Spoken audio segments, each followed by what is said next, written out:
তো ভগবান সর্বেশ্বর নারায়ণ বললেন, ঠিক আছে দেবর্ষি নারদ আপনি যান।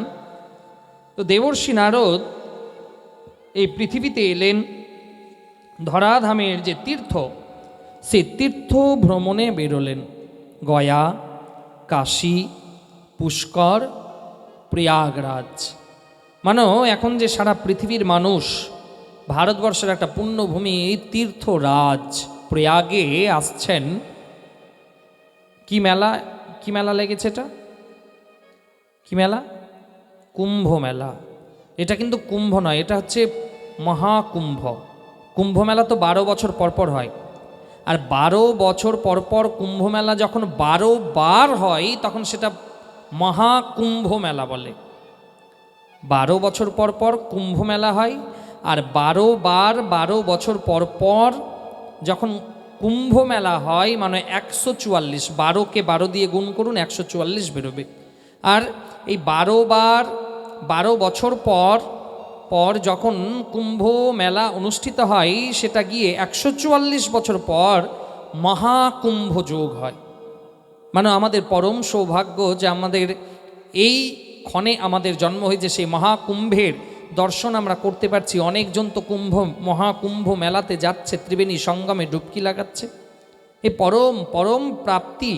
আর এই মহাকুম্ভ যেখানে সারা পৃথিবীর মানুষ, বিদেশিরাও তারাও এসে ভারতবর্ষের এই সনাতন ধর্মকে গ্রহণ করছে, তারাও এই মহাকুম্ভে স্নান করতে যাচ্ছে। এই আমাদের পরম সৌভাগ্য।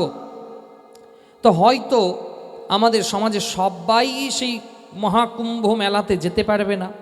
যদি গ্রামে কেউ যায় বা আশেপাশে কেউ যায়, মহাকুম্ভ মেলা থেকে যখন আসবে অন্তত তাকে গিয়ে একবার প্রণাম অবশ্যই জানাবেন। হয়তো আপনি যেতে পারেননি, কিন্তু সেই ব্যক্তি গেছে, অবশ্যই তাকে গিয়ে একবার প্রণাম জানাবেন যে আপনার মহাকুম্ভ স্নান হয়েছে। পরম প্রাপ্তি, পরম প্রাপ্তি। এই মহাকুম্ভে স্নান করা পরম পরম সৌভাগ্যের ব্যাপার, পরম সৌভাগ্য। এমনকি পুরাণে বেদে এটাও বলা হয়েছে যে এই মহাকুম্ভে দেবতারাও এসে স্নান করেন। ঋষি, সন্ত, মহাত্মা, সিদ্ধ, মহাপুরুষ, মহর্ষি তারাও এসে ডুবকি লাগায়। এত মহিমা আমাদের এই মহাকুম্ভ মেলাতে বলা হয়েছে। আর আজকে দেখুন, আজকে একটা বিশেষ দিন, একাদশী তিথি। আর আপনারা তো জানেন যে একাদশী তিথিতে ভগবানের কথা শোনায় পরম পরম প্রাপ্তি, পরম সৌভাগ্যের ব্যাপার। তার উপরন্তে আজকে যে একাদশী, এই একাদশীকে ষট তিলা একাদশী বলে। তো পুরাণে বর্ণনা করা আছে, শাস্ত্রে প্রমাণ আছে যে এই ষট তিলা একাদশীর কথা বলতে গিয়ে শাস্ত্রে উল্লেখ আছে যে এই একাদশী বা সূর্য যখন মকর রাশিতে গমন করে, কিছুদিন আগে যে সংক্রান্তিটা গেল সূর্য সংক্রান্তি, যাকে মকর সংক্রান্তি বলে, কারণ সূর্য ভগবান মকর রাশিতে প্রবেশ করছে। আর মকর রাশির অধিপতি গ্রহ হচ্ছে শনি মহারাজ, আর সূর্য ভগবানের ছেলের নাম হচ্ছে শনি মহারাজ। আর সূর্য এই সময় মকর রাশিতে গমন করেছে 1 মাস, মানে এই পুরো মাঘ মাসটা মকর রাশিতে সূর্য বিরাজ করবে। আর সূর্যের পুত্র হচ্ছে শনি মহারাজ। দেখবেন শনি মহারাজ খুব খুশি হয় তিলে। এই জন্য আমাদের সমাজে ঋষি পরম্পরাতে একটা নিয়ম চালু করে গেছে যে মকর সংক্রান্তির দিন সবাই বড়রা ছোটকে তিল দেয়। মকর সংক্রান্তির দিন দেখবেন বড় বাবা বা যারা বড় মানুষ আছে তারা সবসময় নিজের ছোট বয়সীদের তিল প্রদান করে, তিলুয়া দেয়।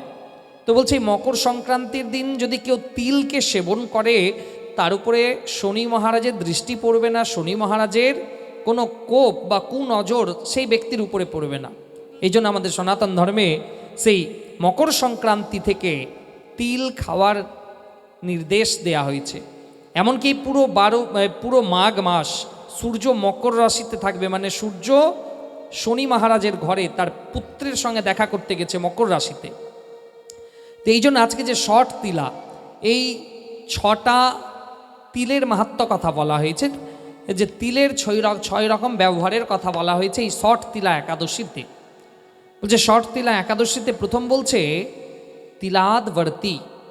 তিলাদবর্তী তার মানে হচ্ছে যে এই একাদশী তিথিতে বা এই পুরো মাঘ মাসে তিলকে জলে ভেজান, জলে ভেজানোর পরে তাকে ভালো করে পেষণ করুন। তিলকে ভালো করে পিষে স্নান করার পর সেই পেশা তিলকে শরীরে লাগিয়ে পুনরায় স্নান, এই পরম প্রাপ্তি। একে বলছে তিলাদ বর্তি।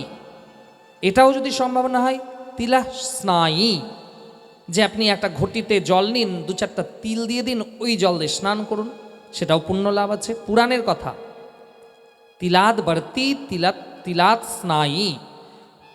একটা ঘটিতে জল নিয়ে তিল দিয়ে দিন আর ওই জলে স্নান করুন।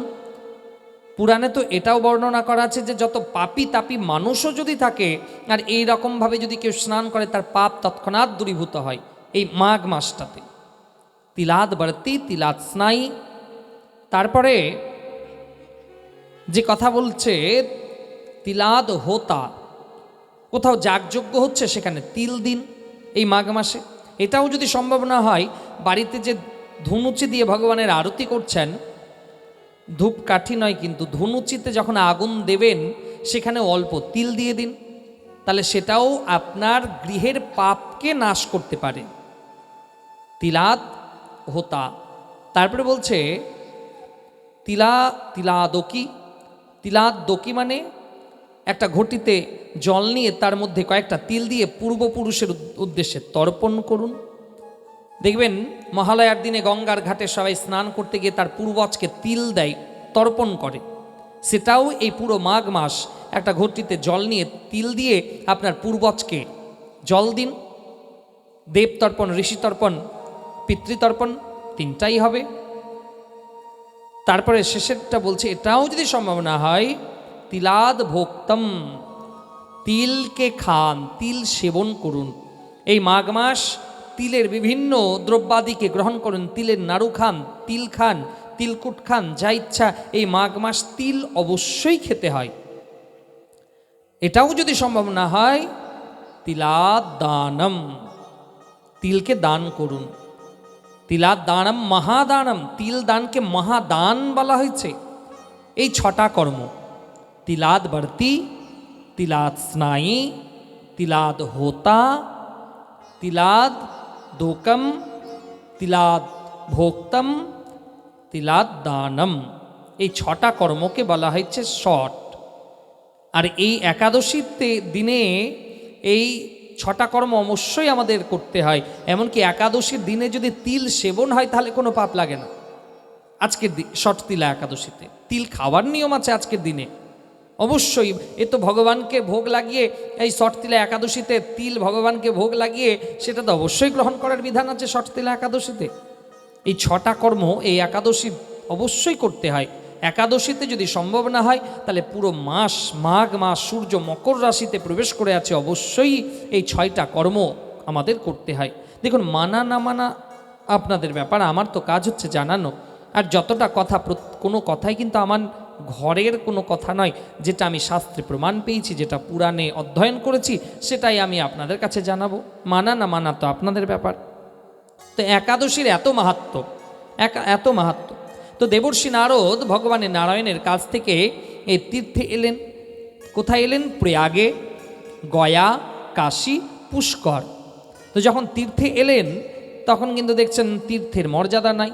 তীর্থে আজকে মানুষ ব্যবসা শুরু করেছে। তীর্থে আজকে গিয়ে মানুষ সেই পুণ্য কর্ম তো দূরের কথা, তীর্থে গিয়ে আজকে নোংরামি শুরু করেছে। দেবর্ষি নারদ বলছে না না। দেবর্ষি নারদ যখন সেখান থেকে বেরিয়ে গেছে, দেবর্ষি নারদ দেখছে যে একজন ব্রাহ্মণ দেবতা একটা যজমানের বাড়িতে পুজো করতে এলো। সেই ব্রাহ্মণ দেবতা যজমানের বাড়িতে পুজো করলো। পুজোর পরে যে দক্ষিণা দিল, সেই দক্ষিণা নিয়ে সেই রাস্তা দিয়ে যাচ্ছে। আর রাস্তার ধারে যে একটা দোকান থাকে, সেই দোকানে কয়েকটা বোতলের ছবি লাগানো থাকে। আপনারা খুব ভালোভাবেই চেনেন কিছু কিছু মানুষ সেই দোকানটা। থাকে না, দেখবেন অনেক গ্রামের বাইরে থাকে, একদম পাকা ঘর, চাকাচাক থাকে, উপরে কয়েকটা সুন্দর সুন্দর বোতলের ছবি লাগানো থাকে, কাউন্টার থাকে। আর বলতে হবে না, বুঝে গেছেন? বুঝেছেন? হ্যাঁ ইয়া না? আপনারা তো ভালোই বুঝছেন। তো সেই ব্রাহ্মণ দেবতা যজমানের বেদে পুজো করে যেটা দক্ষিণা পেল, রাস্তাতে যে ঘরটা ছিল সেই টিকিট কাউন্টারের মতন ঘরে গেল, টাকা দিল, ওখান থেকে একটা বোতল পেল, রাস্তাতে বোতল খেয়ে টলতে টলতে বাড়ি যাচ্ছে। দেবর্ষি নারদ বলছে, রাম রাম, এ আমি কি দেখছি যে কলিযুগের ব্রাহ্মণ দেবতা মদিরা পান করে, মদ পান করে যজমানের বাড়িতে পুজো করছে। দেবর্ষি নারদ বলছে, না, এই কলিযুগে আমি আর থাকবো না। কলিযুগে এরকম ঘটনা প্রায় ঘটতে আছে যে যজমানও বসে মদ খাচ্ছে, ঠাকুর মশাই বসে মদ খাচ্ছে। তার মানে কলিযুগ এতটা ভয়ঙ্কর যে এখানে কাউকে ভালোভাবে থাকতে দেয়া হচ্ছে না। আজকে কোনো ব্রাহ্মণ দেবতা যদি মদ পান করে, তাহলে যজমান, কিছু কিছু যজমান খুব খুশি হবে, যাক আমার দলের লোক পাওয়া গেছে। হলো রাধে রাধে, সবাই নয়। তো সেই দেবর্ষি নারদ বলছে, না, আমি আর একটু এই কলিযুগে থাকবো না। তো হঠাৎ করে দেবর্ষি নারদ গেল বৃন্দাবন ধামে। তো বৃন্দাবন ধামে যখন গেছে, গিয়ে দেখছে যে একজন যুবতী খুব কাঁদছে। তো দেবর্ষি নারদ বললো, বাপরে বাপ, যত্রতত্র সময়ে স্ত্রী জাতির কাছে না যাওয়াই ভালো। সব সময় কিন্তু কোনো স্ত্রীর কাছে না যাওয়াই ভালো, বুদ্ধিমানের কাজ। তো দেবর্ষি নারদ সেখান থেকে ফিরে যাচ্ছেন।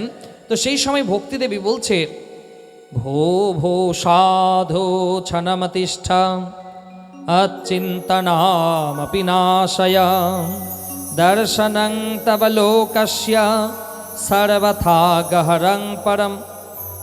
ভক্তিদেবী বলছে, ভো ভো সাধু ছনন্তিষ্ঠা, হে সাধুয়ার আপনি কৃপা করে দাঁড়ান। দেবর্ষি নারদ দাঁড়ালো, কে? অহং ভক্তিরিতে খ্যাতা ইমৌ মে তনয়ো মতৌ জ্ঞান বৈরাগ্য নামানৌ কালয়োগেন জড় জড়ৌ। বলছে, আমি ভক্তি। আর এই যে বয়োবৃদ্ধ দুটো ব্যক্তিকে দেখছেন, এরা অন্য কেউ নয়, এরা আমার সন্তান। দেবর্ষি নারদ বলছে, বলেন কি মা? হিসেবে মা হবে বৃদ্ধা, সন্তান হবে যুবক। আর এখানে উল্টো হয়েছে, মা হয়েছে যুবতী আর সন্তান বয়োবৃদ্ধ। বয়োবৃদ্ধ। তো দেবর্ষি নারদ বলছে, এই অবস্থা কেন? তো ভক্তিদেবী বলছে যে, হে সাধুবর, হে দেবর্ষি নারদ, আমি যখন এই বৃন্দাবনে এলাম, বৃন্দাবনে আসার পরে আমি তো যুবতী হয়ে গেলাম, কিন্তু আমার এই যে দুই সন্তান জ্ঞান আর বৈরাগ্য, তারা যুবক হয়ে দাঁড়ালো না। কথাতে খুব ধ্যান দেবেন, জ্ঞান আর বৈরাগ্য। যার জ্ঞানের অহংকার, ভাবে যে আমার জ্ঞান আছে, আমি ভগবানকে পেয়ে যাব। না, ভগবানকে পেতে গেলে না জ্ঞান দরকার না বৈরাগ্য দরকার।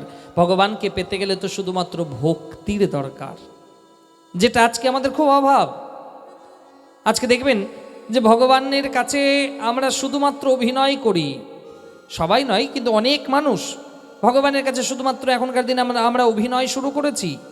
সকালবেলা মর্নিং ওয়াকের নাম করে বেরোবো, আর লোকের বাড়ির ফুলের গাছের যত ফুল সবটা চুরি করে এনে ঠাকুর ঘরের সিংহাসন সাজাবো।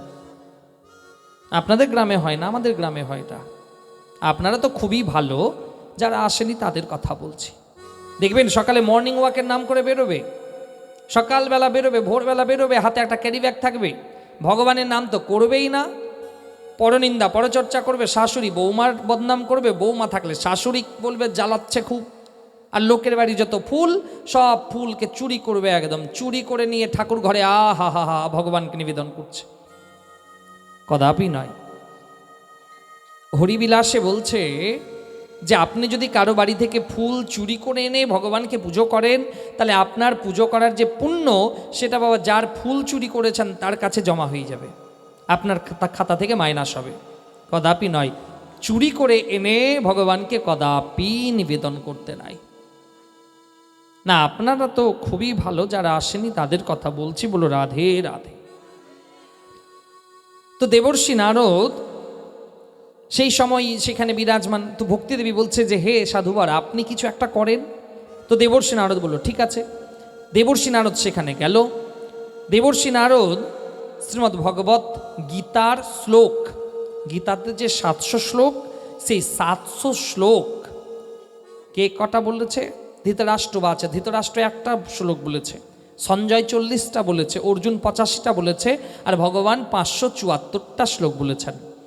এই মিলিয়ে মোট 700 শ্লোকের শ্রীমদ্ ভগবত গীতা, 700 শ্লোক। তো দেবর্ষি নারদ সম্পূর্ণ 700 শ্লোকের শ্রীমদ্ ভগবত গীতা জ্ঞান বৈরাগ্যকে শোনালেন। গীতা শোনার পরে একটু উঠে দাঁড়ালো, আবার ধরাশায়ী হয়ে গেল। তাদের চেতনা এলো না। কিন্তু দেবর্ষি নারদ খুব মন খারাপ করে বদ্রিকাশ্রমে যেতে লাগলো। এই বদ্রিকাশ্রম আপনারা তো জানেন, এই বদ্রিকাশ্রম থেকেই, এই বদ্রিকাশ্রমে একটা গাছ ছিল, যে গাছের ফলকে আজকে আমরা বদ্রি ফল বা কুল বা অনেকে বইর বলে। কুলকে তো চেনেন, কুলের আর একটা নাম হচ্ছে বদ্রি, বদ্রি পাতা মানে সেই কুলের পাতা। আবার এই কুলকে কেউ বইর বলে। তো এই বদ্রিকাশ্রম থেকে এই কুল গাছের নাম হয়েছে বইর বা বদ্রি ফল বা কুল ফল। এটাও কিন্তু নিয়ম আছে, সরস্বতী পুজোর আগে কুল কদাপি খেতে নাই। ঋষি পরম্পরাতে আমাদের ধর্মশাস্ত্রে লেখা আছে, মানা না মানলে তো সেটা আপনাদের ব্যাপার। তো সরস্বতী পুজোর আগে কদাপি কুল গ্রহণ করতে নাই, কুল খেতে নাই। তার কথা মানো ব্যাসদেব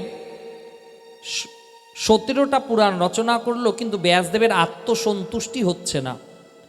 ব্যাসদেব তখন ভাবলো যে আমাকে এমন কিছু একটা রচনা করতে হবে যার যেন আমার আত্মসন্তুষ্টি হয়। তাহলে কি ব্রহ্মসূত্র রচনা করতে হবে। তো এই ব্রহ্মসূত্র রচনা করবে কোথায়? সেই আশ্রমে, বদ্রিকা আশ্রমে। সেই জায়গায় তপস্যা করতে আরম্ভ করার প্রাক মুহূর্তে বলে, আমি বুঝবো কেমন করে হে ঈশ্বর যে আমার তপস্যা পূর্ণ হয়েছে? সেই সময় দেবতা বললেন যে আমি একটা ফলের বীজকে আপনার কাছে রেখে দিচ্ছি। এই বীজ থেকে অঙ্কুর হবে, বৃক্ষ হবে। সেই বৃক্ষে একটাই ফল আসবে। সেই ফল পরিপক্ক হয়ে যেই দিন আপনার কাছে আসবে, সেই দিন আপনি বুঝবেন আপনার তপস্যা পূর্ণ হয়েছে। ব্যাসদেব তপস্যা আরম্ভ করলো, আর বিধাতা একটা ফলের বীজকে সেখানে রেখে দিল। সেই বীজ থেকে অঙ্কুর হলো, বৃক্ষ হলো, সে বৃক্ষ বড় হলো, সেই বৃক্ষে ফুল এলো, ফুল থেকে ফল এলো, ফল থেকে পরিপক্ক হলো। আর সেই ব্যাসদেব তপস্যাই করছেন। মাঘ মাসের শুক্লপক্ষের পঞ্চমী তিথি যেদিন ছিল, সেই দিন সেই পরিপক্ক ফল ব্যাসদেবের মাথাতে পড়ল। যখনই সেই কুল ব্যাসদেবের মাথাতে পড়ল, ব্যাসদেবের তপস্যা পূর্ণতা পেল। আর তপস্যা যখন পূর্ণ পেল, সেই দিনই মা সরস্বতী তাকে প্রথম দর্শন দিলেন। সেই দিনটা ছিল মাঘ মাসের শুক্লপক্ষের পঞ্চমী তিথি। তো সেই কুল প্রথম মা সরস্বতীকে নিবেদন করলেন। এই জন্য নিয়ম আছে, মাঘ মাসের শুক্লা পঞ্চমীর আগে কুল সেবন করা নিষিদ্ধ। মানলে আপনার মঙ্গল, না মানলে প্রতিবেশীর মঙ্গল। দেখুন, ধর্মকথা যদি আপনি মানবেন তাহলে আপনার মঙ্গল হবে, আর ধর্মের কথাগুলো যদি আপনি মানবেন না তাহলে প্রতিবেশীর মঙ্গল হবে। তোমার নিজের মঙ্গল চান না প্রতিবেশীর মঙ্গল চান? কার মঙ্গল চান? নিজের মঙ্গল চান, প্রতিবেশীর মঙ্গল চান না। এই জন্য তো একজন শান্ত বলেছে, কলিযুগের মানুষ নিজের বাড়ি একতলা দুতলা হোক, পাশের বাড়ি যেন টালির বাড়ি থেকে যায়। কলিযুগের মানুষ দেখবেন নিজের বাড়ি চাকাচাক হোক, পাশের বাড়ি থাক না। তো নিজের মঙ্গল আমরা সবাই চাই, কিন্তু দেখবেন ধর্ম কথা যদি আপনি না মানেন তাহলে আপনার প্রতিবেশীর মঙ্গল হবে। ধর্ম কথা যদি না মানেন তাহলে প্রতিবেশীর মঙ্গল হবে। কেন জানার ইচ্ছা আছে? তাহলে কি বলতে হবে? এত আস্তে বললে তো হবে না। ঠান্ডাতে সবাই হাতকে ঢুকিয়ে রেখেছে, বড় কষ্ট হাত বের করতে শীতের দিনে।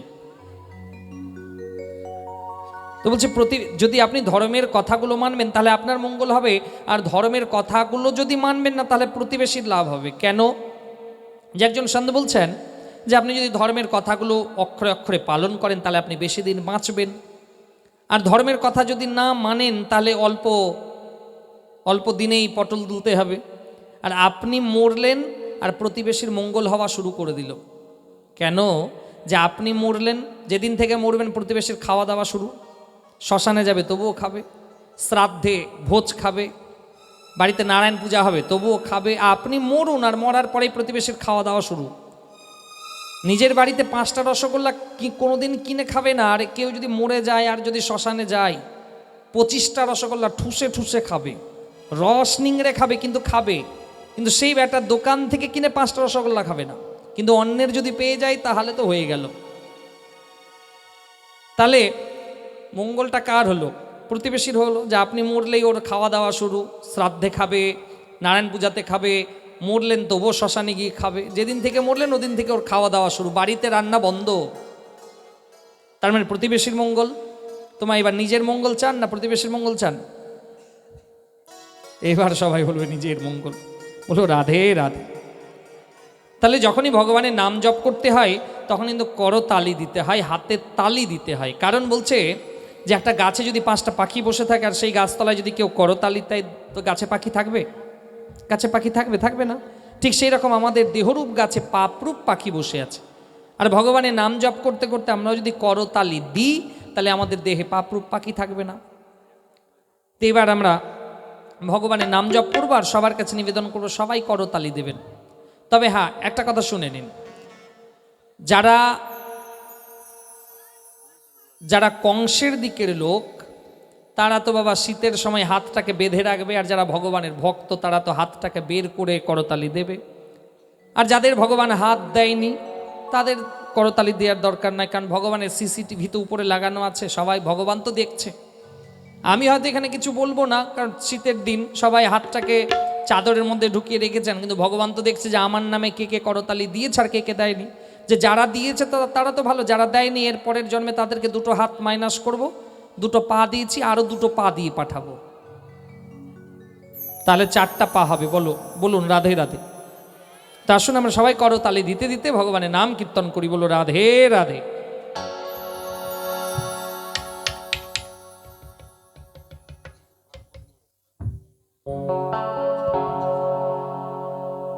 জপ কৃষ্ণ নামের মালা,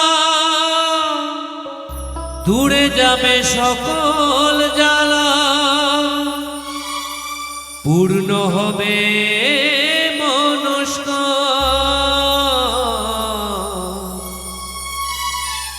ভজ বিরাম, জপ বিরাম, হরে কৃষ্ণ হরে রাম।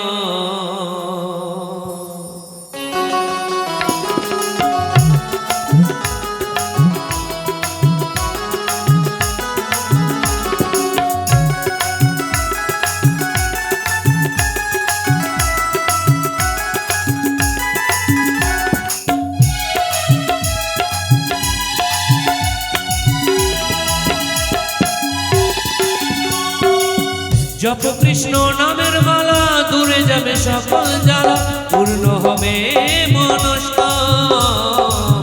ভজ বিরাম, জপ বিরাম, হরে কৃষ্ণ হরে রাম। ভজ বিরাম, জপ বিরাম, হরে কৃষ্ণ হরে রাম। জপ কৃষ্ণ নামের মালা, দূরে যাবে সকল জ্বালা, পূর্ণ হবে মনস্কার। ভজ বিরাম, জপ বিরাম, হরে কৃষ্ণ হরে রাম। ভজ বিরাম, জপ বিরাম, হরে কৃষ্ণ হরে রাম।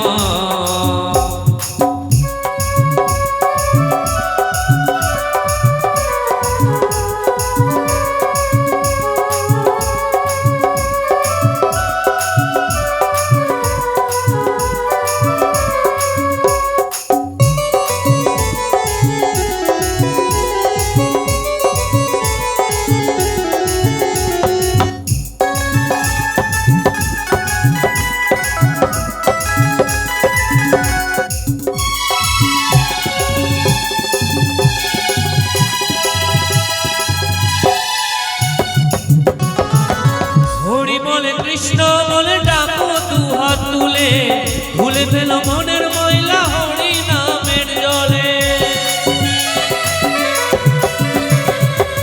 হরি বলে কৃষ্ণ বলে ডাকো দুহাত তুলে, ধুয়ে ফেলো মনের ময়লা হরি নামের জলে।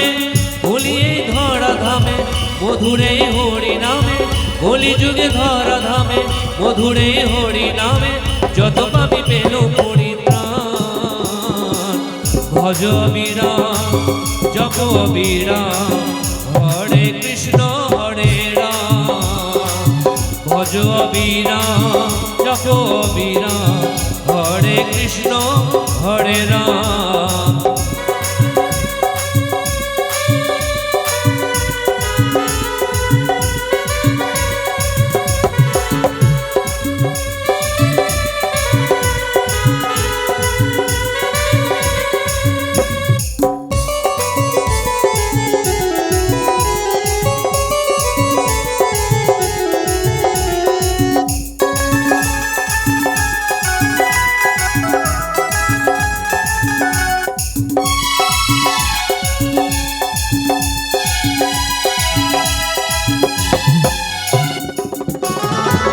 অনন্ত কৃষ্ণের নাম মহিমা অপার, প্রভু বলে শুধু হরি নাম করো সার। অনন্ত কৃষ্ণের নাম মহিমা অপার, প্রভু বলে শুধু হরি নাম করো সার। এ হরি নাম যাবে সঙ্গে লিখে রাখো সারা অঙ্গে, এ হরি নাম যাবে সঙ্গে লিখে রাখো সারা অঙ্গে। হরি নামের সুধারণ করো সবই পান, ভজ অবিরাম জপ অবিরাম হরে কৃষ্ণ হরে রাম। ভজ অবিরাম জপ অবিরাম হরে কৃষ্ণ হরে রাম। জপ কৃষ্ণ নামের মালা দূরে যাবে সকল জ্বালা, পূর্ণ হবে মনস্কামনা। ভজ অবিরাম জপ অবিরাম হরে কৃষ্ণ হরে রাম। ভজ অবিরাম জপ অবিরাম হরে কৃষ্ণ হরে রাম। ভজ অবিরাম জপ অবিরাম হরে কৃষ্ণ হরে রাম। হরে কৃষ্ণ হরে রাম হরে কৃষ্ণ হরে রাম। बोलिए भक्तवत्सल भगवान की, बोलिए भागवत भगवान की, राधा रानी की। ঠান্ডা লাগছে কি? ঠান্ডা লাগছে না? বাপ রে বাপ, বলো রাধে রাধে। ঠান্ডা লাগবে না, শরীরটা গরম হয়ে গেছে করতালে দিতে দিতে। তো সেই সময় দেবর্ষি নারদের মন খুব বিষণ্ণ হলো, মন খুব খারাপ যে আমি সম্পূর্ণ গীতার শ্লোক শোনালাম, কিন্তু শুধুমাত্র একটু উঠে দাঁড়ালো, আবার অচৈতন্য হয়ে গেল। তো দেবর্ষি নারদ মন খারাপ করে নিজের বদ্রিকাশ্রমে যেতে লাগলেন। আর মাঝেই দেখা হলো ব্রহ্মার সেই 4 মানসপুত্র, যাদেরকে একসঙ্গে শৌনকাদিক ঋষিগণ বলেন। প্রথম ব্রহ্মা 4টা সন্তানকে জন্ম দিয়েছিলেন, সনক, সনন্দ, সনাতন, সনত কুমার। ব্রহ্মা ভাবলেন যে এই 4 জনকে আমি উৎপন্ন করলাম, এরা সৃষ্টি চালাবে, কিন্তু না। সেই 4 জন ঋষি ব্রহ্মজ্ঞানী, তারা বললেন যে না, আমরা ব্রহ্মচারী থাকবো, আমরা সৃষ্টির দিকে এগোবো না। সেই সনক, সনন্দ, সনাতন, সনত কুমার, এই 4 শৌনকাদিক ঋষি, যাদের ব্রহ্মজ্ঞান তো প্রচুর, যারা ব্রহ্মজ্ঞানী, কিন্তু এদের দেখতে 5 বছরের শিশুর মতন। এরা দিগম্বর, বস্ত্র পরিধান করে না, শিশুর মতন। তো সেই 4 শৌনকাদিক ঋষিগণ দেবর্ষি নারদকে বলছে, হে দেবর্ষি নারদ, আপনার মন এতটা বিষণ্ণ কেন? কিছু হয়েছে? দেবর্ষি নারদ বলল, হ্যাঁ মহারাজ, আমি বৃন্দাবনে গেলাম। সেই বৃন্দাবনে গিয়ে দেখলাম একজন দেবী কাঁদছে, আর তার সামনে 2টো সন্তান অচৈতন্য হয়ে পড়ে আছে। আমি শ্রীমদ্ ভগবদ্ গীতার শ্লোক শোনালাম। গীতার শ্লোক শোনার পরে একটু উঠে শুধুমাত্র শরীরটাকে নাড়ালো, আবার শুয়ে গেল, চেতনা এলো না। তো সেই শৌনকাদিক ঋষিগণ বললেন, হে দেবর্ষি নারদ, আপনি সেই জ্ঞান বৈরাগ্যকে যদি ভাগবত কথার রসাস্বাদন করাতে পারেন, আপনি যদি ভাগবত শ্রবণ করাতে পারেন, তাহলে পূর্ণ যুবক হয়ে দাঁড়াবে। দেবর্ষি নারদ বলছে, তাই বলছে, একদম বেশ। গঙ্গার তীরে ভাগবতের আয়োজন করা হলো। আর ভাগবত যেখানে হয়, লক্ষ্যে অলক্ষ্যে বিভিন্ন সাধু সন্ত মহাত্মা কিন্তু সেখানে উপস্থিত হন। উদ্ধবের মতন বড় ভক্ত, তারও আগমন হয় ভাগবত শোনার জন্য।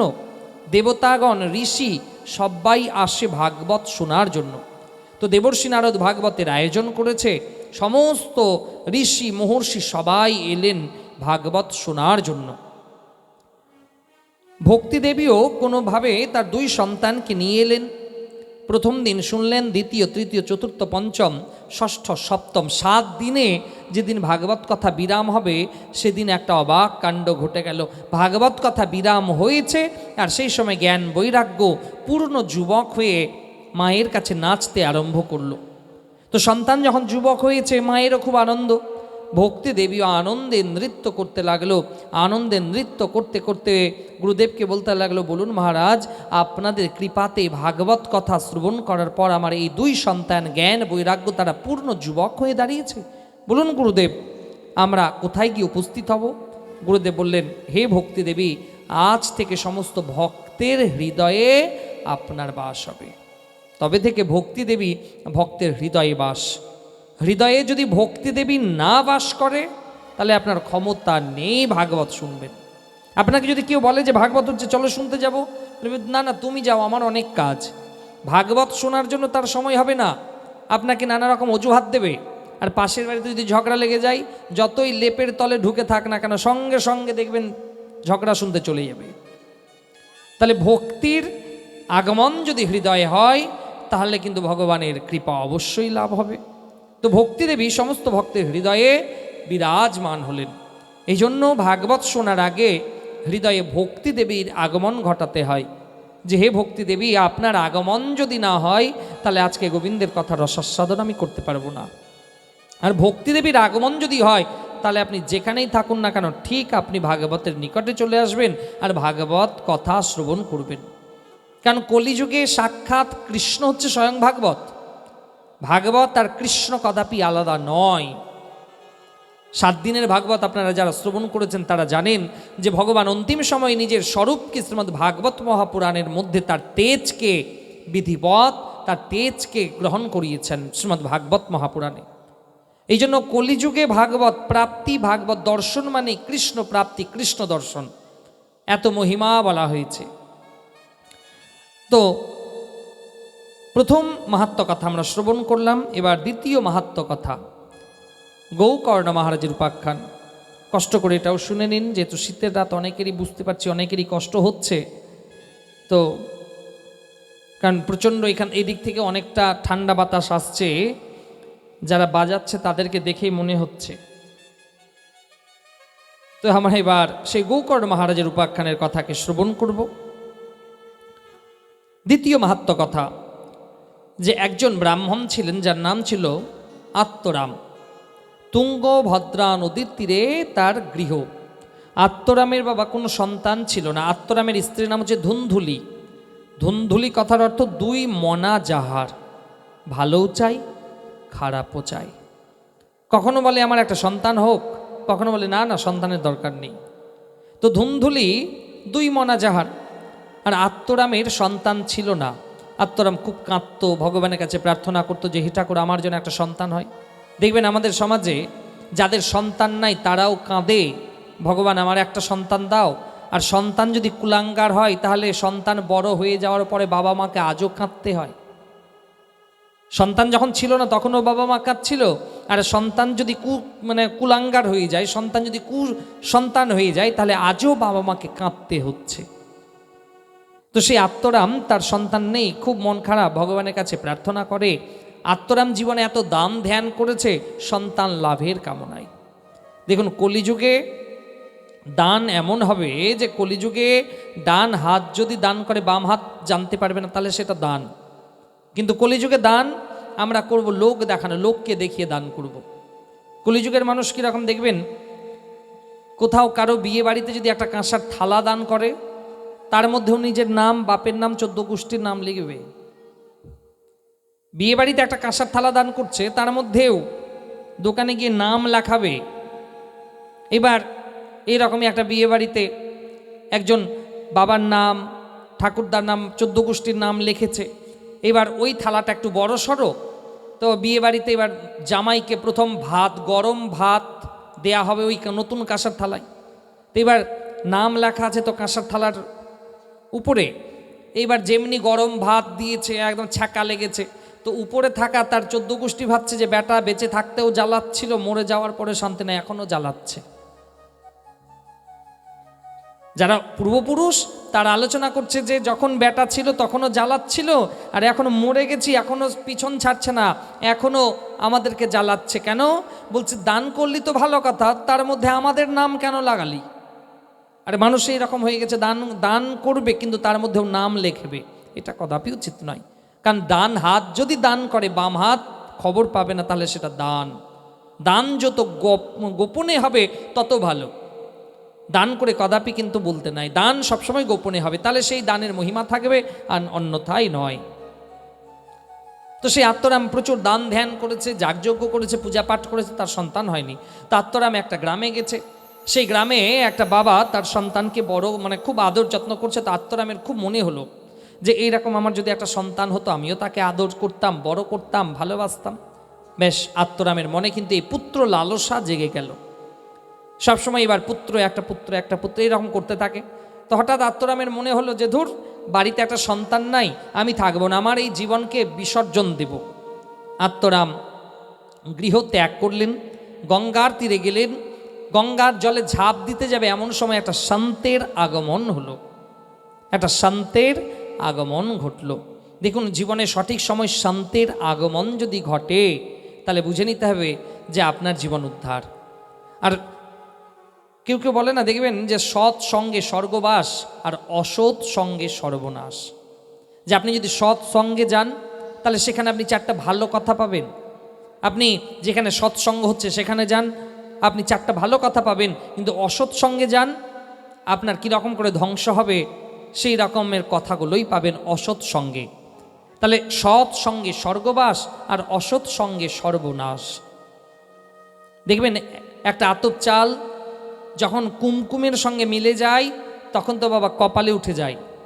হিন্দিতে একটা কাহাওয়াত আছে, চাল अगर कुमकुम के साथ मिल जाए तो मस्तक पर उठ जाता है।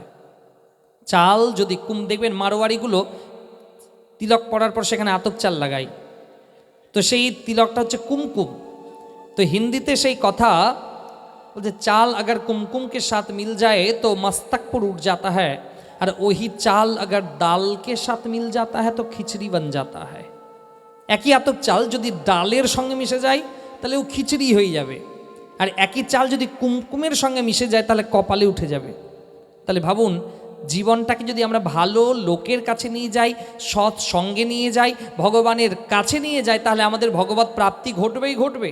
আর আমাদের এই দেহটাকে যদি অসৎ সঙ্গে নিয়ে যাই তাহলে আমার সম্পত্তি কীরকম করে বিক্রি হবে, আমার অর্থ কিভাবে নষ্ট হবে, আমি কি করলে খারাপ পথে যাব, সেটাই আমরা আলোচনা পাবো। তাহলে এই জন্য সদা সর্বদা যেখানে ভগবানের আলোচনা হয় সেখানে কিন্তু যাওয়া উচিত, সেই কথাগুলোকে শোনা উচিত। তো সেই শান্তির আগমন ঘটেছে। তো শান্তকে বলছে, কি ব্যাপার, তোমার এই এত সুন্দর জীবনকে তুমি কেন বিসর্জন দিতে যাচ্ছ? তো আত্মরাম সেই কথাগুলো বলল যে আমার ঘরে পুত্র নেই, আর পুত্রহীন গৃহ শ্মশানের থেকেও নীচ। সেই শান্ত বলছে দাঁড়াও। সেই শান্ত যখন আত্মরামের কপালটাকে দর্শন করছে তো বলছে যে এই জন্ম আর 6 জন্ম টোটাল 7 জন্ম পর্যন্ত তোমার ভাগ্যে সন্তান সুখ নেই। এই জন্ম আর আগামী 6 টোটাল 7 জন্ম পর্যন্ত তোমার ভাগ্যে কোনো সন্তান সুখ নেই। আত্মরামের খুব মন খারাপ হলো, তাহলে আমি আর জীবন তো রাগাবই না। তো সেই শান্ত নিজের ঝোলা থেকে একটা আম্র ফল আম বের করে দিল, বলল, হে আত্মরাম, তুমি যাও, তোমার গৃহে স্ত্রীকে তুমি এই ফল খাওয়াবে, তোমার স্ত্রীর গর্ভে সন্তান আসবে। কখনো কখনো আমাদের ভাগ্যে যদি না থাকে তবুও কোনো সাধু মহাত্মা বৈষ্ণবের কৃপাতে দেখবেন সেটা প্রাপ্তি হয়ে যায়। অনেক সময় মানত করেও প্রাপ্তি হয়ে যায়। দেখবেন অনেক মানুষ আছে প্রচুর ডাক্তার দেখিয়েছে, 20 বছর পরেও তাদের সন্তান হয়েছে। এইরকম উদাহরণ আমাদের সমাজে অনেক আছে। যেটা আমাদের দ্বারা সম্ভব নয় সেটা সাধু মহাত্মার আশীর্বাদের দ্বারা সম্ভব হয়ে যায়। তো সেই আত্মরাম সেই ফল নিয়ে এলো, তার স্ত্রীর কাছে সেই ফল নিয়ে গেল। সেই স্ত্রীকে বলছে, এই ফল যদি আপনি গ্রহণ করবেন তাহলে আপনার সন্তান হবে। সেই ধুন্ধুলি হাতে ফল নিল আর মনে মনে ভাবছে, এই ফল খেয়ে যদি আমার গর্ভধারণ হয়ে যায় তাহলে আমার এত সুন্দর যে কোমলাঙ্গী রূপ, সেই রূপ আমার থাকবে না। গর্ভ অনেকটা বড় হয়ে যাবে, আমাকে এত সুন্দরী লাগবে না দেখতে। আর শুনেছি গর্ভধারণকালে যদি গ্রামে আগুন লেগে যায় সবাই দৌড়ে বেঁচে যাবে, আমি তো ওই অবস্থায় দৌড়তে পারবো না, সবাই বাঁচবে, আমি মরে যাব। এই খারাপ চিন্তা, নেগেটিভ কথাগুলো ধুন্ধুলি ভাবতে লাগলো যে না। আর সেই সময়ই আগমন ঘটলো একটা দূর সম্পর্কের বোনের। কি ব্যাপার, তুমি কি ভাবছো? তখন বলছে, এই আমার স্বামী আমাকে এই ফল দিল, এই ফল খেলে আমার গর্ভে সন্তান আসবে, আর আমি চাই না যে আমার এত সুন্দর রূপ ওই গর্ভে সন্তান এলে নষ্ট হয়ে যাক। তো সেই বোন বলছে, দাঁড়াও দাঁড়াও, কোনো অসুবিধা নেই, তুমি এক কাজ করো, আমার গর্ভে এখন অল্প কিছু সময়ের সন্তান এসেছে, তুমি গর্ভ ধারণ করিও না, তুমি অভিনয় করো, আর আমার সন্তান যখন ভূমিষ্ঠ হবে আমার পতিদেবতাকে কিছু অর্থ দেবে, আমরা এমনিতেও গরিব মানুষ, আমার সেই সন্তানকে তোমার কাছে রেখে দেবো, তোমার কাছে থাকলে দুটো ভালো খেতে পাবে, বড় হবে। আর তুমি এই ফল এক কাজ করো, তোমার বাড়িতে যে বন্ধা গোমাতা আছে, আত্মরামের ভাগ্য এমন ছিল যে বাড়িতে কোনো গাছ লাগালে গাছ হতো কিন্তু ফল দিত না। আত্মরাম একটা গরু বাড়িতে নিয়ে এসেছিল, সেই গরুটাও বন্ধা, গরুটাও সন্তান জন্ম দেয় না। তো সেই ফল চুপি চুপি গিয়ে ধুন্ধুলি সেই গোমাতাকে খাইয়ে দিল। গোমাতা খাওয়ার পরে গোমাতা গর্ভবতী হলো। কিছু সময়, কিছু মাস যাওয়ার পর সেই দূর সম্পর্কের বোনের সেই সন্তান হলো পুত্র সন্তান। রাত্রিবেলাতে গোপনে সেই ধুন্ধুলির কাছে এসে পুত্র সন্তানকে রেখে দিল। তার 3 মাস পর, ত্রিমাসে নির্গতেই চাইবা, 3 মাস পর যে গোমাতাকে ফল খাওয়ানো হয়েছিল, সেই গোমাতার পেট থেকেও একটা সন্তান জন্ম হলো। কেমন ছিল? দেহ ছিল দেবতার মতন, মানুষের মতন, আর কানটা ছিল গরুর কানের মতন। নাম হলো গৌকর্ণ। বলিয়ে গৌকর্ণ মহারাজ কি। গৌকর্ণ মহারাজের প্রাকট্য হলো। কানটা ছিল গরুর কানের মতন, আর দেহটা ছিল মানো দেবতার মতন। এবার যে সন্তান, দুটো সন্তান, তো আত্মরাম বলছে এবার দুটো সন্তানের নাম রাখতে হবে। তো সেই আত্মরাম তার স্ত্রীকে গিয়ে বলছে যে সন্তানের নাম রাখবো। ধুন্ধুলি বলছে, না, আমার সন্তানের নাম আমার নাম অনুযায়ী হবে, তোমার কোনো এখানে নাক গলবে না। আর দেখবেন আগেকার দিনে যখন আমাদের সমাজে বা আমাদের বাড়িতে কোনো সন্তান হতো, তাহলে সেই সন্তানের নাম কোনো গুরুদেব, কোনো ব্রাহ্মণ বা কোনো বৈষ্ণব বা কোনো সাধু সন্ত মহাত্মা রাখতেন। কিন্তু এখন বাবা না, এখন তো নিজের না যেটা ভালো লাগবে, আবলু বাবলু ডাবলু, যে নামের কোনো মানে নাই। এমন এমন নাম রেখেছে, ছেলের নাম ভোল্টু। কেউ তো নিজের সন্তানকে নেপাল বলে ডাকছে, চীন জাপান যা ইচ্ছা ডাকছে, যে নামের কোনো মানেই নাই। নাম অন্তত এমন হওয়া উচিত যে এমন নাম সন্তানে রাখুন যে নাম জপ করলে আপনার ভগবানের নামও জপ করা হবে। হয়তো আপনি 24 ঘন্টাতে ভগবানের নাম জপ করার সময় পাচ্ছেন না, নিজের সন্তানের নামই হয়তো আপনার ভগবানের নামে আছে, সেই সন্তানকে ডাকলেও অলক্ষ্যে আপনার নাম কিন্তু কাউন্ট হচ্ছে যে আপনি ভগবানের নাম জপ করছেন। আপনার ছেলের নাম যদি কৃষ্ণ থাকে, তাহলে হয়তো আপনি 24 ঘন্টাতে ভগবানের নাম জপ করার সময় আপনার নেই, কিন্তু দিনে তো 10 বারও আপনার বেটাকে কৃষ্ণ বলে ডেকেছেন, সেটাই কিন্তু অলক্ষ্যে ভগবানের কাছে আপনার নাম জপ করা হচ্ছে।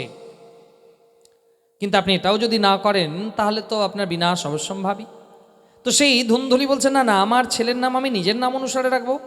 মায়ের নাম হচ্ছে ধুন্ধুলি, বেটার নাম রাখলো ধুন্ধুকারী। তাহলে দুটো সন্তানের নাম, একটা হলো গৌকর্ণ আর একটা হলো ধুন্ধুকারী। দুইজন এবার বড় হচ্ছে। এবার দুইজন বড় হতে গিয়ে আত্মরাম বলল যে এবার এদেরকে তো গুরুকুলে পাঠাতে হবে, শিক্ষা লাভের জন্য পাঠাতে হবে। দুই বন্ধু মেতে গেছে মোবাইল দেখার নেশায়।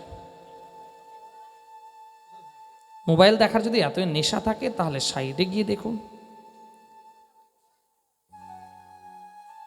বলো রাধে রাধে।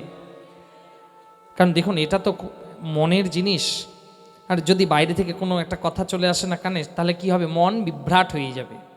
তাহলে সেই যে কানেকশন, সেটা তৎক্ষণাৎ কাট আউট হয়ে যাবে, তখন কিন্তু আর সেই জায়গায় পৌঁছানো যাবে না। বাকিটা আপনাদের ইচ্ছা। কারণ এই 3 দিন আপনারা কেমন ব্যবহার করবেন টোটালটাই আপনাদের উপরে। কারণ আমরা তো এখানে 3 দিন এসেছি, আবার এখান থেকে অন্য কোথাও চলে যাব, কিন্তু এই 3 দিন আপনাদের ব্যবহারই আপনাদের পরিচয়। আপনারা যদি ভালো ব্যবহার করেন তাহলে ভালো, আর না হলে তো গোবিন্দায় নমো নমঃ। বলো রাধে রাধে। এবার তো সেই নাম হলো ধুন্ধুকারী আর গৌকর্ণ। এবার বাবা বলছে দুজনকে গুরুকুলে পাঠানো হোক। মা বলছে না, তোমার ছেলে গৌকর্ণকে তুমি পাঠাবে, পাঠাও, আমি আমার ধুন্ধুকারীকে চোখের আড়াল করব না। তাই হলো গৌকর্ণ মহারাজকে কাশী ধামে পাঠানো হলো শিক্ষা লাভের জন্য, আর ধুন্ধুকারীকে পড়াশোনা করানো হলো না, ধুন্ধুকারীকে বাড়িতে রেখে দেওয়া হলো। ধুন্ধুকারী যখন একটু বড় হলো, প্রথম বাবার দিকে তেড়ে এলো, বাবাকে মারার জন্য তেড়ে এলো। বাবা যখন কাঁদতে লাগলো যে হে ঠাকুর, যখন সন্তান ছিল না তখনও কাঁদছিলাম, আর এখন এমন কুলাঙ্গার সন্তান হলো যে এখনও কাঁদতে হচ্ছে। আমাদের সমাজে দেখবেন পুত্র 3 রকমের হয়, একটা কুপুত্র, একটা সুপুত্র, আর একটা পুত্র। পুত্র কীরকম? যে পুত্র বাবা মার সম্মান করলো, ব্যাস ঠিক আছে। কুপুত্রটা কি? যারা বাবা মাকে ভাগাভাগি করে দেয়। যে বাবা মা যেদিন বিবাহ করেছিল অগ্নিকে সাক্ষী রেখে তারা শপথ নিয়েছিল যে 7 জন্ম পর্যন্ত আমরা একে অপরের সঙ্গে থাকব, কিন্তু এই জন্মেই সন্তান যদি কুলাঙ্গার হয়ে যায়, বড় ছেলে বলবে আমি বাবাকে পুষবো, মাকে পুষতে পারবো না। ছোট ছেলে বলবে মা আমার দিকে থাকবে, তারা ভাগাভাগি হয়ে গেল, বাবা একদিকে মা একদিকে। 3টা ছেলে থাকলে তো 4 মাস করে ভাগ হয়ে যাবে, ফুটবলের মতন, এদিক থেকে মারবে ওদিকে যাবে 3 মাস, আবার এদিকে 3 মাস পার হয়ে গেল আবার ওদিকে গেল। কোনো মাস যদি 31 দিন হয়ে যায় তাহলে তাদের কপালে দুর্ভাগ্য। তাহলে আমাদের সমাজেও এরকম কিছু কিছু কুলাঙ্গার সন্তান কিন্তু আছে, যে প্রথম কথাতে বলবে আমি এতদিন মাকে বুঝতে পারবো না। যে মা 9 মাস তাকে গর্ভে ধারণ করেছিল, একবারের জন্য বলেনি যে আমি আমার ছেলেকে গর্ভে রাখতে পারবো না। সেই মা অনায়াসে 9 মাস ধরে সেটাকে ধারণ করেছিল, তার সন্তানকে রেখেছিল। কিন্তু আজকে এমন সন্তান কুলাঙ্গার হলো যে বলছে না না আমি মাকে পুষতে পারবো না। মা সন্তানকে পুষতে পারে 9 মাস গর্ভে। ক্ষমতা তো তখন বোঝা যাবে যদি সেই ছেলেকে বলি যে তুমি একটা 5 কিলোর 2টো ইট হাতে নিয়ে 10 কিলোমিটার যাও, কেমন লাগে? 2 কিলোমিটার যেতে যেতেই সেই ইটকে হয়তো 5 বার নামাবে। কিন্তু সেই মা 9 মাস ধরে তার সন্তানকে নিজের গর্ভে ধারণ করে সব জায়গা গেছে, কিন্তু সেই সন্তান ভুলে গেছে। সেই ধুন্ধুকারী বাবার দিকে তেড়ে এলো, বাবা কাঁদতে লাগলো। বাবা বলল না, এর চক্করে থাকলে আমার হবে না, আমাকে ভগবত প্রাপ্তি ঘটাতে হবে। তার পিতা সব কিছু ছেড়ে জঙ্গলে চলে গেল ভগবানের উপাসনা করার জন্য। ধুন্ধুকারী আরেকটু বড় হলো। সেই ধুন্ধুকারী যখন বড় হলো, এবার ছোট ছোট ছেলেদের খেলতে গিয়ে বা ধরে কুয়োতে ফেলে দেয়, নদীতে ডুবিয়ে মারে, কারো বাড়িতে আগুন লাগিয়ে দেয়। এই রকম বদমাইশি শুরু করলো ধুন্ধুকারী। গ্রামের সবাই নালিশ করতে এলো। ধুন্ধুকারী আরেকটু যখন বড় হলো, ধুন্ধুকারী মদ খেতে আরম্ভ করলো। মদ খেতে খেতে তার নেশা হয়ে গেল জুয়া খেলাতে। মদ আর জুয়া যখন প্রবেশ করলো, তার সম্পত্তি আস্তে আস্তে নাশ হতে লাগলো। বাবা যত সম্পত্তি রেখে গেছিল সব বিক্রি করতে লাগলো মদ আর জুয়াতে। এবার আরো ভয়ঙ্কর দুশ্চরিত্র নারীর সঙ্গে তার যোগাযোগ হলো। যে পরিবারে মদ জুয়া নারী 3টা যদি প্রবেশ করে যায় তাহলে ধ্বংস থেকে কেউ আটকাতে পারবে না, তার ধ্বংস নিশ্চিত। ধুন্ধুকারীর 3টাই হলো, মদ খেতে লাগলো, জুয়া খেলতে লাগলো, নারীর গমন করতে লাগলো। অসৎ দুশ্চরিত্র নারী যারা, সেই নারীরা যা বলে তাই এনে দেয়, সম্পত্তি সব বিক্রি হলো। অবশেষে 5 জন দুশ্চরিত্র নারী একদিন ধুন্ধুকারীকে বলছে আমাদের আরও সোনা এনে দিতে হবে। ধুন্ধুকারীর আর বাড়িতে কিছু নাই বিক্রি করার মতন। ধুন্ধুকারীর মায়ের গলাতে ছিল একটা সোনার হার, মায়ের গলা থেকে জোর করে কেড়ে নিয়ে এসে সেই নারীগুলোকে দিল। সেই মা, ধুন্ধুকারীর মা অপমান বোধ করলো নিজেকে, যে আমি এমন ছেলেকে মানুষ করলাম। অপমানিত হয়ে এক কুয়োতে ঝাঁপ দিয়ে নিজের জীবনকে বিসর্জন দিল।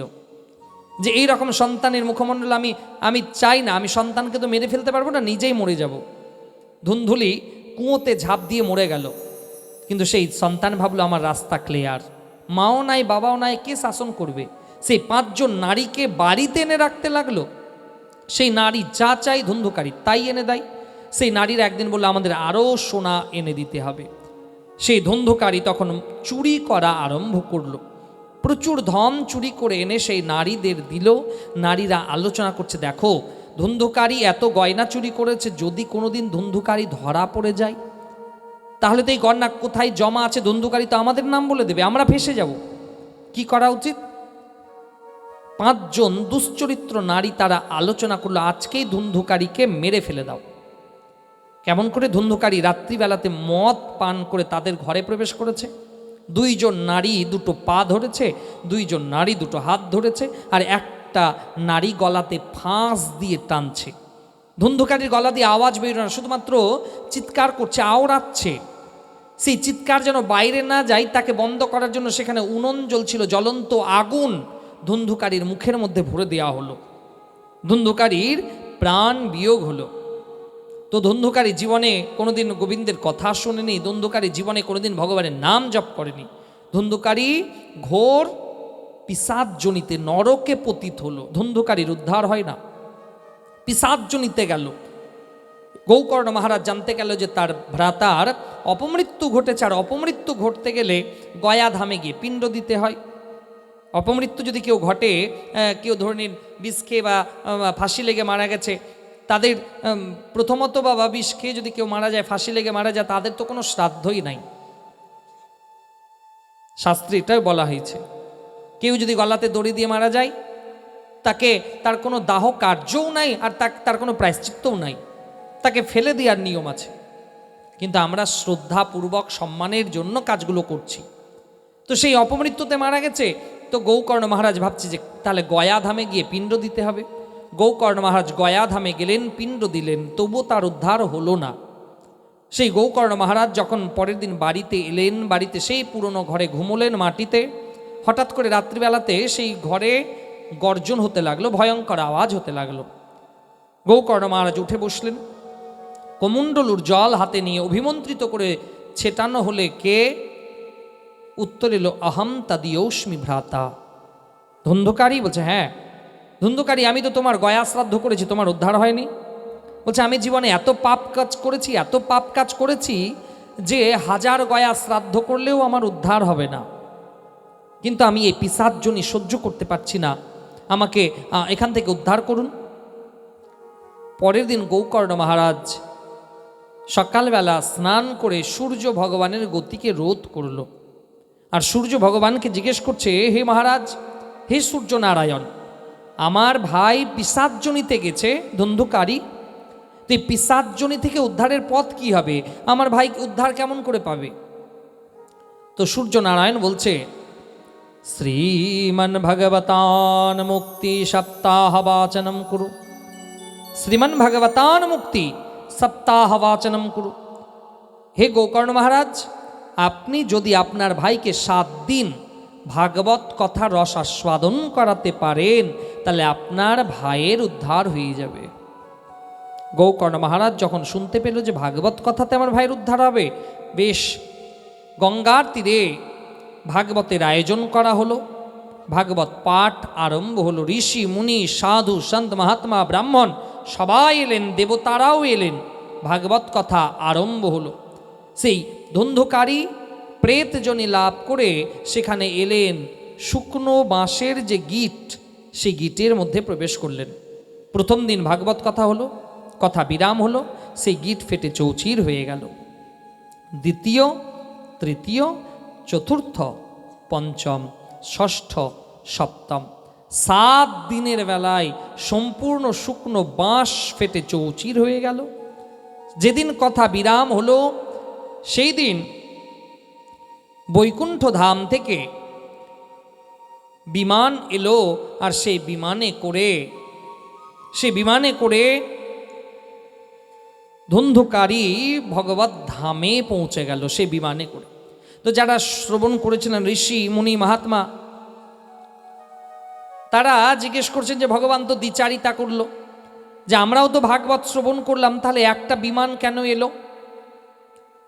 বলা হলো যে যেরকম মানসিকতা নিয়ে ভাগবত কথা শ্রবণ করবে, ভগবান তার তদনুরূপ ফল প্রদান করবে। যে যেমন মানসিকতা নিয়ে, ফল ভগবান তদ্রূপ তাকে সেই রকমই প্রদান করবে। দেখুন, একটা স্ত্রী জাতিকে কেউ বলে মা, একই স্ত্রী জাতি, কেউ বলবে বোন, কেউ বলবে দিদি, কেউ বলবে আমার স্ত্রী, একই স্ত্রী জাতি, কিন্তু যে যেরকমভাবে তাকে দেখছে, যে যার সম্পর্ক, সেই রকমভাবে কথাগুলো বলছে। কারণ একটা স্ত্রী কারো কাছে মাতৃস্বরূপা, আবার সেই মা কারো ভাইয়ের দিদি, আবার সেই স্ত্রী কোনো স্বামীর স্ত্রী। একই মা, কিন্তু বিভিন্ন মানুষের কাছে বিভিন্ন রকম। ঠিক সেই রকম যে যেরকম মানসিকতা নিয়ে গোবিন্দের কথা রসাস্বাদন করবে, ভাগবত তাদের তদনুরূপ ফল প্রদান করবে। দ্বিতীয়বার আবার ভাগবত পাঠের আয়োজন হলো। সমস্ত ঋষি মুনিগণ ভগবত প্রাপ্তি সংকল্প নিয়ে ভাগবত কথা প্রারম্ভ করলো। 7 দিন ভাগবত কথা রসাস্বাদন করলো। 7 দিনান্তে তাদের সবারই আলাদা আলাদা বিমান এলো, আর সেই বিমানে করে তারা বৈকুণ্ঠ ধাম প্রাপ্তি হয়ে গেল। বলো রাধে রাধে। আসুন আমরা সুন্দর একটা ভজনের রসাস্বাদন করি, তারপরে আমরা পরবর্তী কথাগুলো বলবো। বলো রাধে রাধে।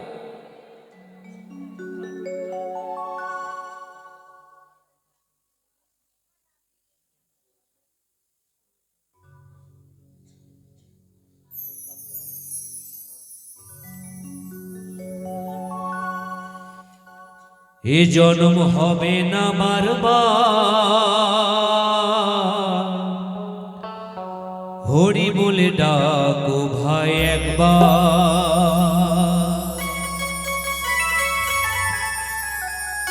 হরি নাম ছাড়া কলি যুগে,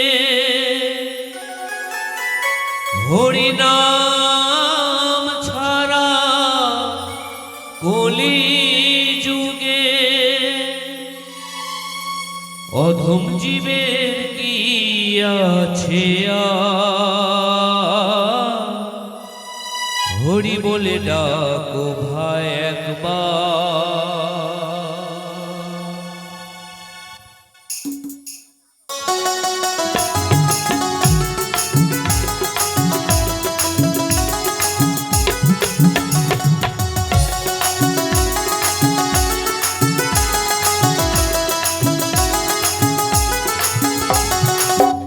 জন্ম হবে না বারবার,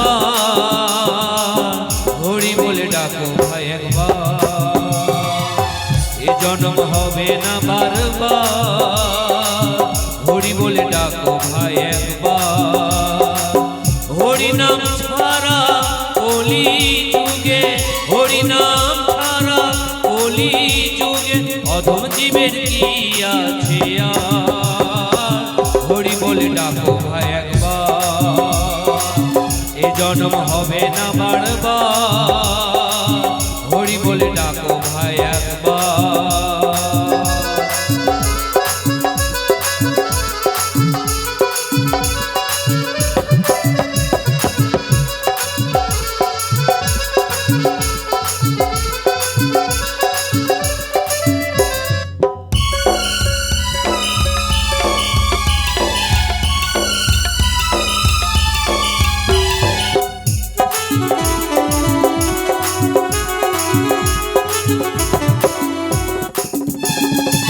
হরি নাম সুধা রস কর সবই পান, সকল জ্বালা যাবে দূরে, পূর্ণ হবে মনস্কার। হরি নাম সুধা রস কর সবই পান, সকল জ্বালা যাবে দূরে, পূর্ণ হবে মনস্কার। হরি নামে ভাষাও তরি, হরি নামে ভাষাও তরি, হয়ে যাবে পার। হরি বলে ডাকো ভাই একবার। এ জন্ম হবে না বারবার, হরি বলে ডাকো ভাই একবার।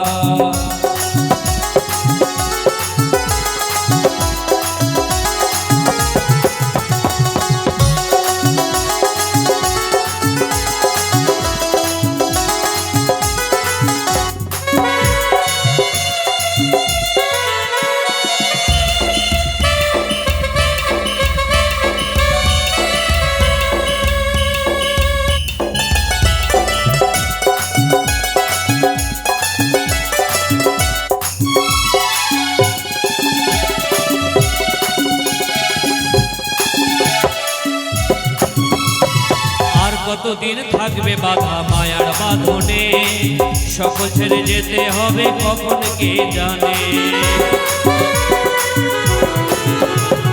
আর কতদিন থাকবে বাধা মায়ার বাঁধনে, সকল ছেড়ে যেতে হবে কখন কে জানে।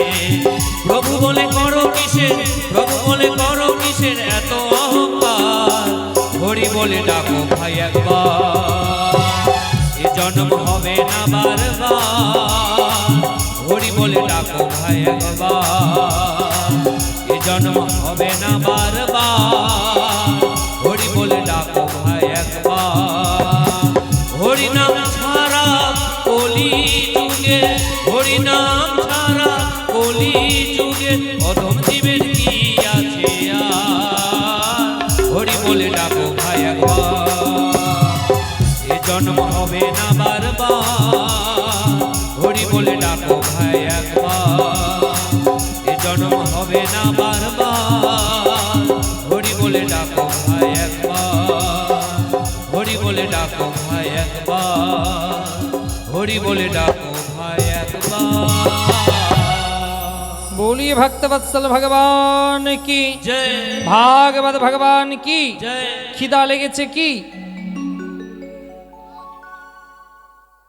অনেকে তো ভাবছে যে তাড়াতাড়ি হলেই বাড়িতে গিয়ে একদম ঠুসে ঠুসে খাবো না, আজকে তো একাদশী। বলো রাধে রাধে। তুই ঠান্ডার জন্য অনেকটাই বিলম্ব হয়েছে, আজকে প্রথম দিন। তো কয়েকটা কথা অবশ্যই বলতে হয় যে আগামীকাল 6টা থেকেই কথা আরম্ভ হবে। আর সবার কাছে নিবেদন, আরতি যেন সবাই করে। বাড়ি থেকে সবাই প্রদীপ নিয়ে আসবেন 2টো করে। অনেকে হয়তো ভাববে বাড়ি থেকে কেন নিয়ে যাব। দেখুন, বাড়ি থেকে যদি নিয়ে আসা প্রদীপ দিয়ে ভগবানের আরতি করা যায়, তাহলে ভগবান তো ভাববে অন্তত যে বাড়ি থেকে কিছু এনে আমার আরতি করছে। আগেকার দিনে দেখবেন যখনই কোনো মন্দিরে যাওয়া হতো তো বাড়ি থেকে জল নিয়ে যাওয়া হতো, ফুল নিয়ে যাওয়া হতো। এখন তো সবই মন্দিরে গেলে কিনে পাওয়া যায়, এই জন্য ভক্তিটাও কমে গেছে আর ভগবানের আশীর্বাদটাও কমে গেছে। তো এই জন্য বাড়ি থেকে প্রদীপ নিয়ে আসবেন। প্রথমে ভাগবতের আরতি হবে, তখনও প্রদীপ জ্বালাবেন। আর কথা বিরাম যখন হবে তখনও আরতি করতে হবে। আরতি করলে সম্পূর্ণ ভগবানের কৃপা লাভ হয়। মানে সম্পূর্ণ, রতি মানে ভালোবাসা। যে ভগবানের আরতি করবে সে ভগবানের সম্পূর্ণ ভালোবাসা পাবে। এই জন্য দেখবেন যে কোনো পূজান্তে, যে কোনো পুজো পাঠ করলে আরতি কিন্তু কম্পালসারি, আরতি করতেই হয়। এই জন্য বাড়ি থেকে প্রদীপ, 2টো প্রদীপ কেনার যদি সামর্থ্য থাকে অবশ্যই প্রদীপ কিনবেন, না হলে মাটির বানিয়ে নিন। সেটাও যদি না থাকে আটা দিয়ে প্রদীপ বানান, সেটাও মহিমা আছে। আর তো বলবো যে এই সামনে প্রদীপ না রাখাই ভালো, সামনে একটা বেঞ্চ রাখবেন, কারণ একটু ভুলের জন্য কিন্তু দুর্ঘটনা ঘটতে পারে। কারণ যেহেতু এখানটাই তখন সেই ধূপবাতির আগুন মাটি এখানে পড়ছিল, সেখান থেকেও বিপদ হতে পারে। এই জন্য খুব সাবধানে থাকতে হবে। কারণ এই শীতের সময় তো দেখবেন 2-3 মাসের মধ্যে অনেকটাই খবর এলো যে অনেকে সন্ধ্যা জ্বালতে গিয়ে কখন তার আঁচলে প্রদীপ লেগেছে বুঝতেই পারেনি। আর শীতের দিনে মানুষের কিন্তু যেহেতু অনেকটা পোশাক পরিধান করে থাকে, আগুন লেগে গেলেও কিন্তু খুব তাড়াতাড়ি সেটাকে খুলতে পারবে না, তখন কিন্তু তার একটা খারাপ দিকে চলে যেতে পারে। এই জন্য খুব সাবধানে থাকতে হবে। আমাদের দ্বারা এমন কোনো ভুল যেন না হয় যার জন্য অসুবিধে হয়ে যায়। এই জন্য সবার রেস্ট্রিকশন মানতে হবে। প্রদীপগুলো এমনভাবে রাখবেন যেন কোনো রকমভাবে কাপড়ের সঙ্গে টাচ না হয়, এটা মানতেই হবে। আর প্রদীপ অবশ্যই জ্বালাতে হবে। আর কালকে তো দ্বাদশী, দ্বাদশীর মাহাত্ম্য আরও অনেক বেশি। একাদশী ব্রত করে দ্বাদশীতে স্নান করে গোবিন্দের অভিষেক, ভগবান নারায়ণকে তুলসী পাতা দান, ভগবান নারায়ণের কথা, হরি কথা, এ তো মানো শোনাতে সুহাগা। এত এত আমাদের পরম সংযোগ, এমন সময়ে ভাগবতের আয়োজন হয়েছে, তো পরম প্রাপ্তি, পরম সৌভাগ্যের কথা। তা আজকে আমাদের এই 2টো মাহাত্ম্য কথাতেই আমাদের কথা বিরাম হবে। আর আগামীকাল আমাদের যথাসময়ে সন্ধ্যা 6টা থেকে কথা আরম্ভ হবে। কারণ প্রচণ্ড ঠান্ডা। আর আজকে একাদশী, আপনারা সবাই জানেন যে একাদশী তিথিতে আমার প্রত্যেক একাদশীতে মৌনব্রত থাকে। শুধুমাত্র যখনই গোবিন্দের কথা বলার সময় আসে তখন ব্যাসপীঠে বসে কথা বলি, আবার যখন ব্যাসপীঠ থেকে নামবো কথা বলা বন্ধ হয়ে যায়। শুধুমাত্র গোবিন্দের কথাই বলি, আর আজকে একাদশী, আর ঠান্ডাও প্রচণ্ড, মানে পরবর্তী কথাতে যে প্রবেশ করব সেই রকম সংযোগ হচ্ছে না। তো এই জন্য এত ঠান্ডার, অনেক শ্রোতাকে দেখতে পাচ্ছি তারাও কিন্তু খুব ব্যতিব্যস্ত হয়ে গেছে। তো এবার আমরা একটা সুন্দর ভজনের রসাস্বাদন করে নেব, তারপরে আরতি করে আজকের কথাকে বিরাম দেব। আগামীকাল সন্ধ্যা 6টা থেকে কথা আরম্ভ হয়ে যাবে। সবাই আগামীকালকে অবশ্যই আসবেন। বলো রাধে রাধে। তাই আসুন আমরা সবাই মিলে একটা সুন্দর ভজনের রসাস্বাদন করি, তারপরে আমরা আরতি করে আজকের কথাকে বিরাম দেব। বলো রাধে রাধে।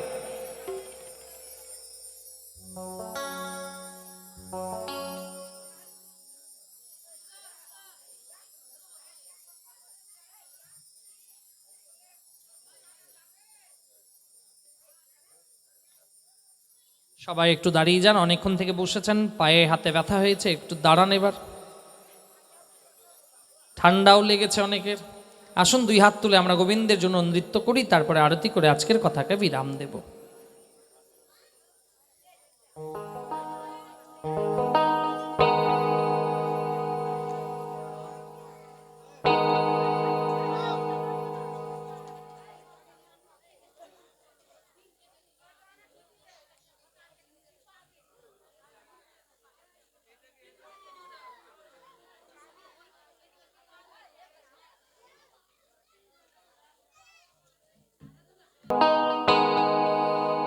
राधे राधे जपा करो, कृष्ण नाम रस पिया करो। राधे राधे जपा करो, कृष्ण नाम रस पिया करो।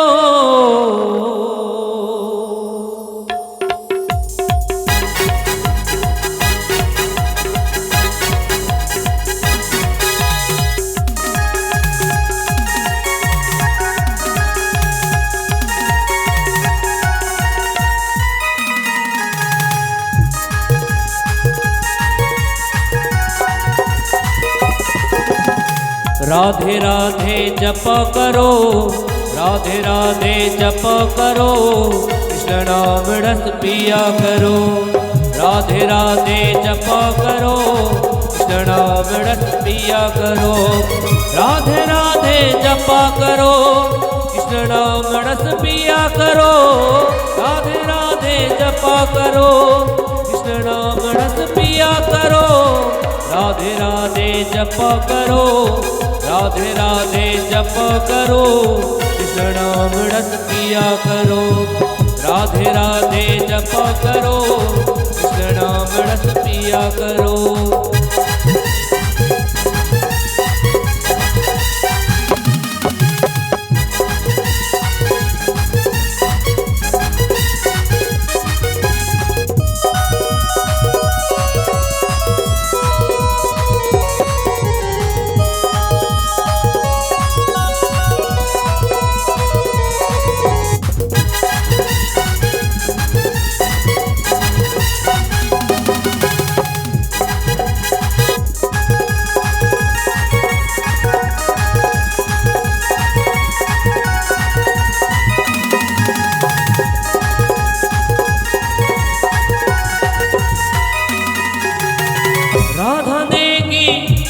शक्ति मिलेगी तुमको कृष्ण की भक्ति।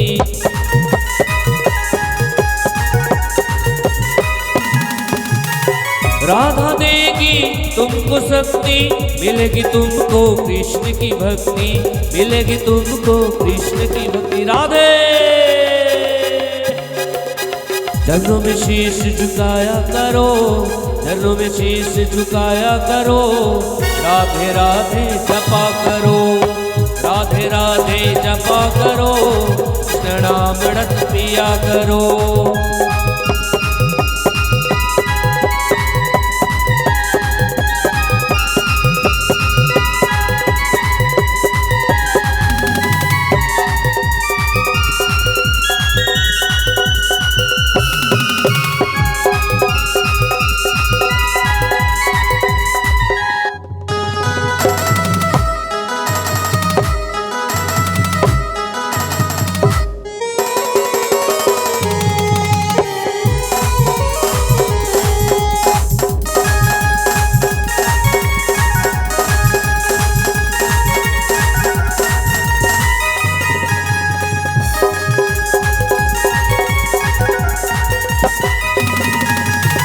राधा रानी है महारानी, महिमा उनकी सब जग जानी।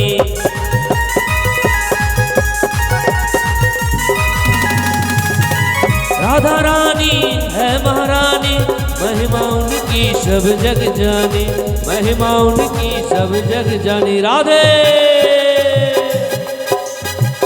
दृष्टि बरसाया करो, दृष्टि बरसाया करो, राधे राधे जपा करो, राधे राधे जपा करो, कृष्ण नाम रस पिया करो, राधे राधे जपा करो, कृष्ण नाम रस पिया करो, राधे राधे जपा करो, कृष्ण नाम रस पिया करो, राधे राधे जपा करो, राधे राधे जपा करो, कृष्ण नाम रस पिया करो, राधे राधे जपा करो, कृष्ण नाम रस पिया करो, राधे राधे जपा करो, कृष्ण नाम रस पिया करो, राधे राधे जपा करो, कृष्ण नाम रस पिया करो, राधे राधे जपा करो, कृष्ण नाम रस पिया करो।